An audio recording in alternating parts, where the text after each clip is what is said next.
Decision लिया, boss से बोला सर आप ज्वाइन कर लीजिए क्योंकि ये बाइनरी है, यहाँ पे समय और पोजीशन का जो पोजीशन लेते हैं, पोजीशन सिक्योर करते हैं, उसका बड़ा महत्व है। जैसा उन्होंने मुझे प्लान में बताया था प्रेजेंटेशन में, मैंने उसको बोला मैं आप ज्वाइन कर लीजिए, आपके साथ में एक साइड मैं हूँ, 50% काम तो मैं कर ही लूँगा, बाकी मेरा जैसा कोई और पकड़ लेना। सर 3 और 4 और जब मिल के काम करेंगे तो काम तो हो ही जाएगा। लेकिन ईगो, ऐसा कौन सा वो भैंस किस काम की जो दूध ना दे, और बॉस किस काम का जिसके ईगो ना हो। एक कहावत है कि नहीं है?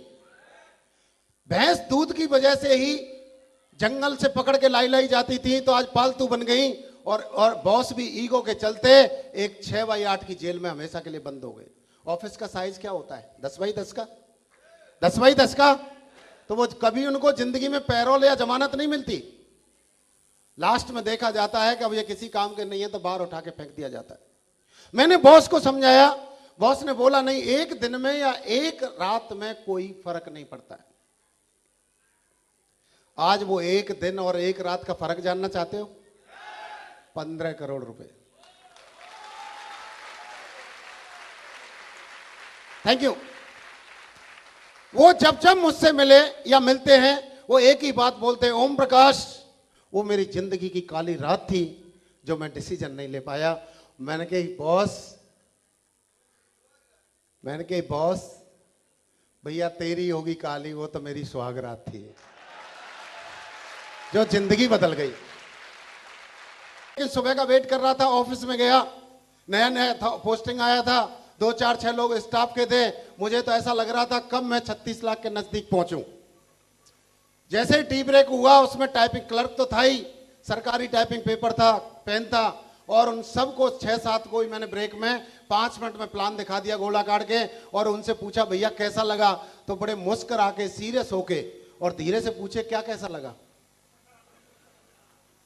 और साथ में मुझे एक सलाह और दे दी कि ओम प्रकाश जी कल तक तो बढ़िया थे, आज तबीयत तो ठीक है ना? बोला तुम ये कहां फंस गया? तुमको किसने ये टोपी पहना दी? तुमको किसने बेवकूफ बना दिया? मेरे दोस्त ऐसा कुछ नहीं होता। ऊपर वाले की 2 फैक्ट्री हैं, एक में मजदूर पैदा होते हैं, एक में मालिक पैदा होते हैं। हम और आप उस मजदूर वाली फैक्ट्री ने ऊपर वाले ने भेजा है। अब एक आदमी को 10 लोग बोलने लगे कि ये पागल हो गया, पागल हो गया है। आधा पागल तो सुन सुन के थोड़ी देर में ही हो जाता है। मैंने अपने अपलाइन को फोन, क्योंकि मेरे पास उस टाइम मोबाइल नहीं था, 2001 की बात है, ये 2001 की बात है। मैंने सरकारी फोन से, डिब्बे वाले से उनके मोबाइल पे फोन लगाया, और करीब करीब मेरी समझ से 12 के आसपास की बात होगी। तो वो डीडी बनाने के ड्राफ्ट जो अब तो ऑनलाइन हो गया है, पहले डिमांड ड्राफ्ट भेजे जाते थे। उन्होंने तो सोचा कि ये शायद कोई और डीडी की बात कर रहे होंगे।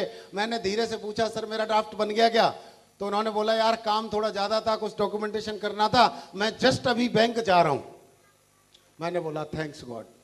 फिर धीरे से बोला सर मैं फौजी आदमी हूं, बड़ी मुश्किल से पैसा किया है, अगर मुझे आप वापस कर दें तो बहुत मेहरबानी होगी। वो मुस्कुराए, उन्होंने बोला ठीक है ओम प्रकाश जी, क्योंकि वो बहुत समझदार थे, उनके पास तो ऐसे बहुत सारे अनुभव थे, उन लोगों के सामने बहुत सामना किया था। उन्होंने बोला जरूर कोई गड़बड़ है। बोला ओम प्रकाश जी बिल्कुल चिंता करने की जरूरत नहीं है, अगर आप कल बोलते या शाम को बोलते तो शायद अगर ये ड्राफ्ट चला गया होता, लेकिन अभी ये मेरे हाथ में है, आप बिल्कुल टेंशन मत लो, मैं आपका पैसा दोपहर को देने आ रहा हूं, जो आपका ऑफिस खत्म होगा वही मिलते हैं। कलेजे को ठंडक मिली। मैं तो घड़ी देख रहा था, 2 जैसे ही बजे मेरा अपलाइन आ गया। मैंने बोला सर आइए सर, हाथ मिलाया। बोला सर वो पैसे लाए क्या?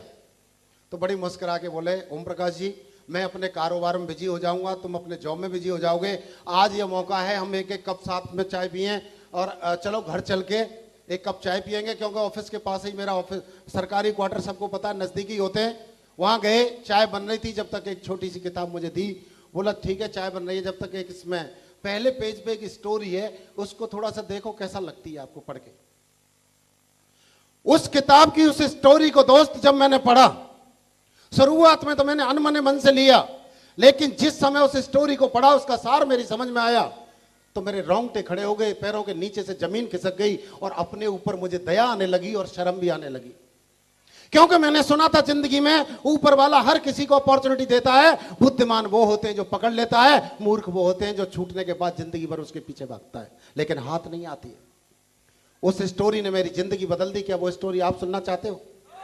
मैं जहां भी जाता हूं, जब भी जाता हूं, जिधर भी जाता हूं, लेकिन वो स्टोरी को मैं जरूर शेयर करता हूं, क्योंकि वो जिंदगी में मेरी एक प्रेरणा स्रोत रही, मेरी जिंदगी का टर्निंग पॉइंट रही। आज जो कुछ भी मैं यहां पे हूं, अगर वो शायद स्टोरी नहीं सुनी होती, स्टोरी वो नहीं पढ़ी होती, स्टोरी वो नहीं शेयर की होती, तो आज मैं यहां नहीं होता। आप चाहे किसी भी धर्म के हो, इंसान है। मंदिर में जाओ, मस्जिद में जाओ, गुरुद्वारे में जाओ, चर्च में जाओ, कहीं भी जाओ, पूजा करने के लिए जाते हैं हम लोग। कुछ कम जाते होंगे, लेकिन लोग जाते हैं। जाते हैं कि नहीं जाते हैं? तो जब हम पूजा करने जाते हैं तो जूते कहां उतारते हैं? कहां उतारते हैं? सीढ़ियों पे। सीढ़ी किसकी बनी है? अंदर जाते हैं, मत्था किसके सामने टेकते हैं?